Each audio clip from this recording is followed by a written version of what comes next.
தூண்கள், காலத்தை கடந்தும் நம்மை வியக்க வைக்கும் கம்பீர கலைகள், தேசத் தலைவர்களின் சிந்தனைகளும் மகாகவி பாடிய பாடல்களும் அதன் சுவற்றை அலங்கரிக்கும் சித்திரங்கள், சரித்திரத்தின் சாட்சியாய் திராவிடத்தின் நீட்சியாய் கம்பீரமாய் விழுகிறது விக்டோரியா அரங்கம். இதன் ஒரு கல்லும் கதை பேசும், ஒவ்வொரு வளைவும் ஒரு வரலாற்றை பேசும்.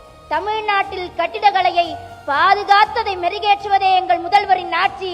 அதற்கு இந்த விக்டோரியா அரங்கமே ஒரு சாட்சி.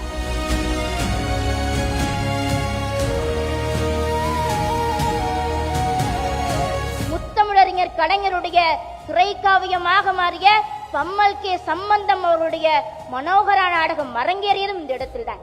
நீதி கட்சி உருவானதும் இந்த இடத்தில்தான். விக்டோரியா அரங்கம் இடிக்கப்பட இருந்த நிலையில் அதன் பழமை மாறாமல் அதை புதுப்பித்தவர் அன்றைய முதல்வராக இருந்த பேரறிஞர் அண்ணா. அதன் பொலிவிழந்த பிறகு அதன் புதுப்பொலிவோடு 1997 அன்றைய சென்னை மேயராக இருந்த நம் திராவிட மாடலின் தலைவர் தமிழ்நாட்டில் முதலமைச்சர் அவர்களால் அது 2021 சிங்கார சென்னை 2.0 திட்டத்தின் மூலமாக 32 கோடியே 62 லட்சம் செலவில் வரலாற்றின் சின்னமாக நமக்கு மீண்டும் கிடைத்தது.